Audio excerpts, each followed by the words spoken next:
6 amalan agar tidur mendapat ganjaran pahala. Bagi seorang muslim, tidur itu bukan aktivitas biasa yang sekadar hanya untuk melepas lelah dan memenuhi rasa kantuk. Tidur bagi setiap muslim sangat bernilai ibadah jika tahu caranya. Artinya, dalam Islam, tidur pun bisa mendatangkan pahala, yakni jika sebelum tidur kita mengikuti panduan yang diajarkan Rasulullah SAW. Ada sunah-sunah ketika hendak tidur. Berikut kiat sebelum tidur yang biasa dilakukan Rasulullah SAW. Yang pertama, berwudu sebelum tidur. Dalam hadis yang diriwayatkan dari hadis riwayat Bukhari dan Muslim dianjurkan untuk berwudu selayaknya akan melakukan sholat.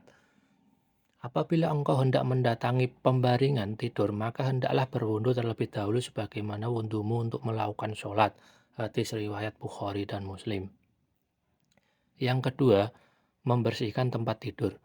Masih diriwayatkan dari hadis riwayat Bukhari dan Muslim, membersihkan tempat tidur merupakan upaya untuk menjaga diri dari kotoran atau sesuatu yang membahayakan.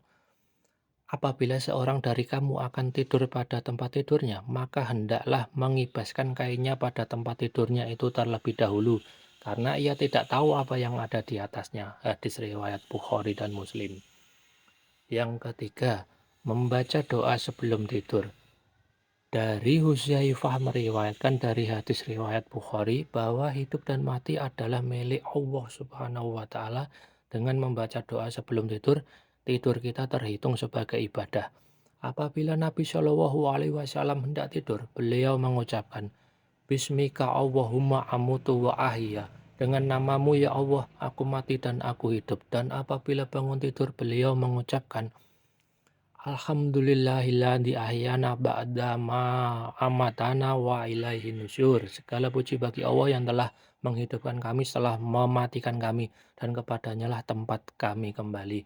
Hadis riwayat Bukhari. 4. Membaca surat Al-Ikhlas. Hitungan pahala jika membaca surat Al-Ikhlas 3 kali sebelum tidur, maka hal itu sama nilainya dengan menghatamkan Al-Quran. Dengan zat yang jiwaku berada di tangannya, surat Al-Ikhlas itu senilai sepertiga Al-Quran.